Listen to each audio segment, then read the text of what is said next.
Support for this podcast comes from the Central Valley Journalism Collaborative, connecting communities with the resources, infrastructure, and networks to ensure a vibrant local free press. From KVPR in Fresno, this is Central Valley Daily. It's Friday. Happy first day of August. I'm Elizabeth Arkalian. Coming up, there is something special about selling something you made by hand. You can always tell when something was made by hand because there's going to be just tiny little elements that aren't picture perfect. And for one Valley hat maker, that makes all the difference. We'll hear how one woman is keeping her business and her dream running. But first, today's headlines. A fighter jet crashed down Wednesday night a short distance from the Lemoore Naval Air Station. The jet landed in a field owned by Fresno County Supervisor Buddy Mendez, according to local TV reports. Authorities say a pilot was able to eject from the plane and is safe. An investigation is underway. KVPR reached out to the Naval Air Station in Lemoore for more information, but we've yet to hear back. Governor Gavin Newsom is touting new equipment that he hopes will bolster the state's wildfire response. 2 new helicopters are being added to CAL FIRE's firefighting power. Newsom says this makes the agency the largest aerial firefighting fleet in the world. The most robust investments in California history, almost doubling the CAL FIRE investment. And despite some budgetary challenges, maintaining those commitments. Officials say the aircraft will help crews put out spot fires, especially at night. The 2 helicopters bring the total number of aircraft to 16. Governor Gavin Newsom has also signed a bill that calls for a comprehensive budget plan for the high-speed rail project. The bill was written by Republican David Tongipa. He represents the State Assembly's 8th District, which covers parts of Fresno and Clovis and the Sierra. The bill seeks to establish a clearer cost and risk assessment for the project and find more details on how to keep track of the costs. The high-speed rail has received criticism from Republicans, and the Trump administration recently pulled $4 billion from the project. Newsom called the bill's oversight goal critical for the rail's future.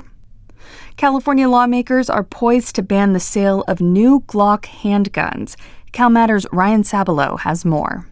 Under a bill advancing in the state legislature, Californians who already own Glocks could keep them, but gun shops would be banned from selling new Glock brand handguns and some off-brand imitators. It's possible to turn a Glock into an automatic weapon with an illegal converter known as a Glock switch. That means it'll keep firing as long as the trigger is depressed, like a machine gun.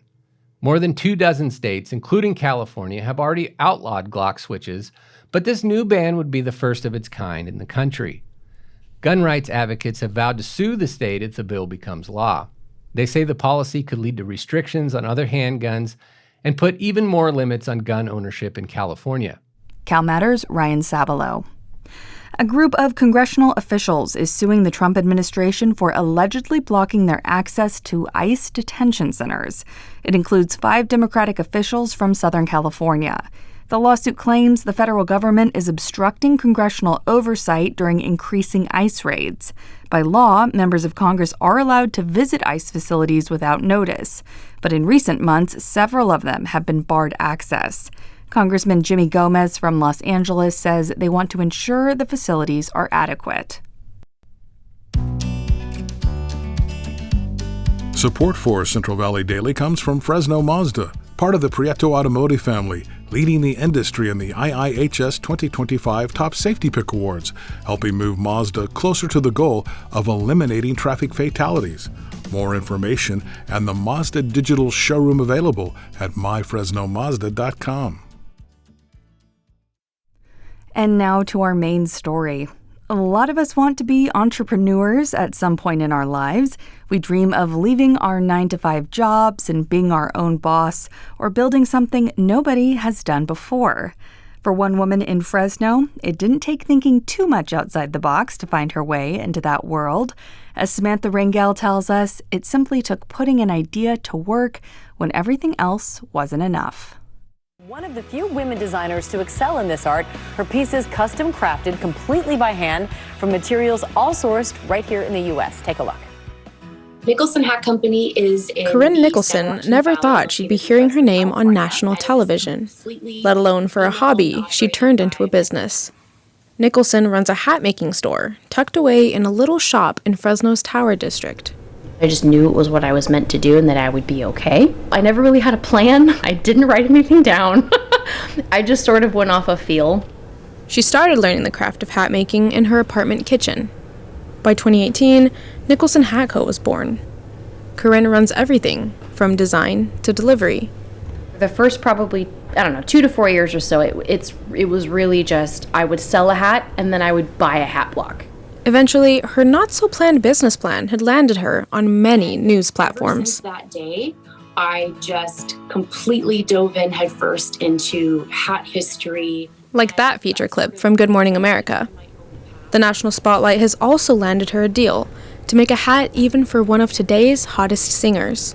I got connected with Post Malone stylist, and then she basically gave the green light and gave me the details of what he wanted and the style that he really likes and what he's been wearing. She worked with them to design it. A few emails back and forth, and the hat was on its way. Each hat Nicholson makes is custom. You can always tell when something was made by hand because there's going to be just tiny little elements that aren't picture perfect.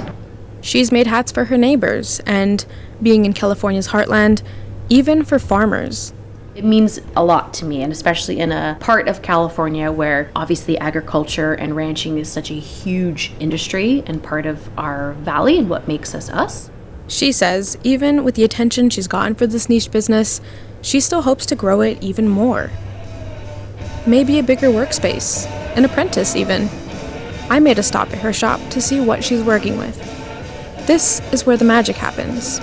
You can hear cars pass her by just outside the door. Inside, it's just her wooden tools, and a steamer. At first, Keryn Nicholson didn't set out to become a hat maker. I studied food science, nutrition, and dietetics, so I was in the dietetics program. After college, I joined the Peace Corps, and I went to Ethiopia. And then I decided that I needed a master's degree, so that I went and studied nonprofit management and non-governmental organizations. But she wanted to work for herself more than anything. Then, her dad gifted her something. My dad gave me his old Stetson Open Road hat. And so I was wearing it to one of these shows. And I was always trying to fix it because it was way too big for me. It was a sign. Her parents let her pursue her dream from there, she says. So, she ran with it. I want to make the Nicholson name mean something. But I remember telling my dad that. I was like, I really, I don't want to lose my name. So that was always really important to me. Nicholson Hat Co. has sold over 500 hats since opening her business. But she would tell you, it's a lot of work. The custom hat business I kind of always say it's not for the faint-hearted. I think that you have to take it really seriously in order to be taken seriously. In a world of mass production, Nicholson's shop stands out. Here, there are no big machines or assembly lines. It's just one woman, a trusty set of hat-making tools, and lots of personal ambition. With KVPR News, I'm Samantha Rangel.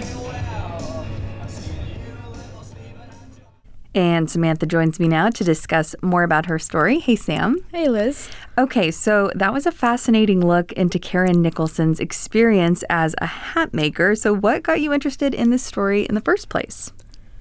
Initially, I'd heard Nicholson creating a hat for Post Malone. I think it was somewhere on Instagram. And as you heard in the piece, she got to create that piece. And so that got me thinking about this really cool talent that exists here in Fresno. And so I reached out, scheduled a visit, and we spent some time chatting in her shop. Yeah, hat making is a very niche field, but what Nicholson does is sort of considered custom hat making. So how does that stand apart? Did you get to sort of see part of her process?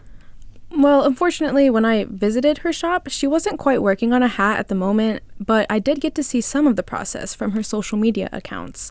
And yes, it's very involved. So cutting the material, shaping and sizing the hat using a steamer, wooden tools, stitching, all of that. Sanding it down, too, to make the felt more velvety, and firing the hat, which is also super cool to see. And that helps clean up the fibers. Interesting. And everyone's head shape and size is different. So I'm sure, this probably does take a lot of custom work. I'm curious because hats are definitely a pretty practical accessory, but looking at this more broadly, how does Nicholson's hat business sort of mix within the larger industry? I did some research, and the cowboy hat market is much bigger than people tend to think. So in 2023, the market was worth, I think it was over $330 million. And I think by 2031, the projection rate of growth is $445 million, which is a big jump. Yeah, $100 million jump. Yeah. Larger hat manufacturers like Hatco make over 3,000 hats a day. So that kind of shows just how massive this industry is. Nicholson Hat Co., on the other hand, is the opposite because she handcrafts everything by herself.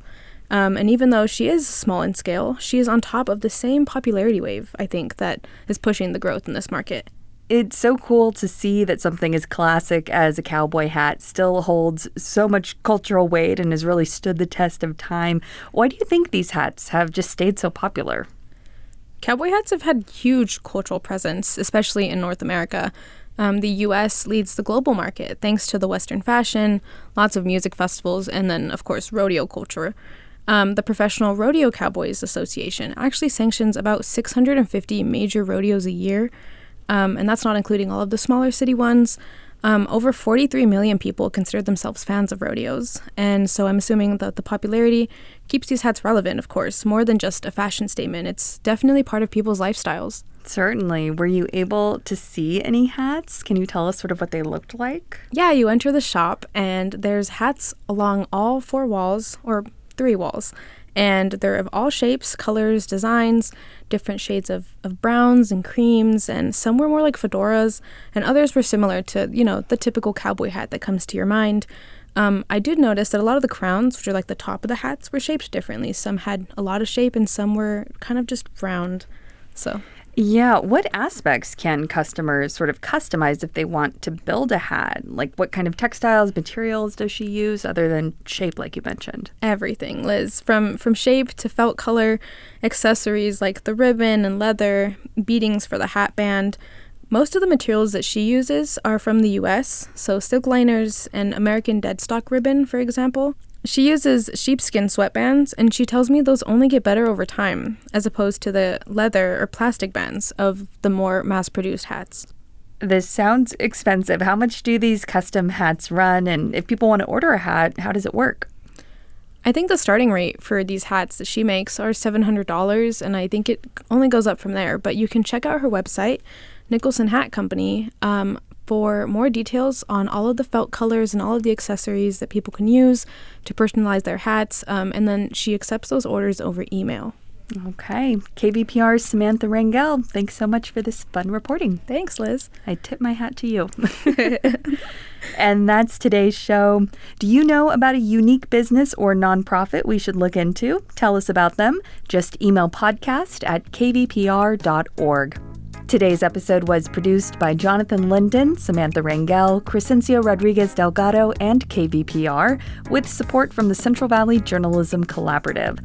I'm Elizabeth Arkalian. Find the latest local news anytime at kvpr.org.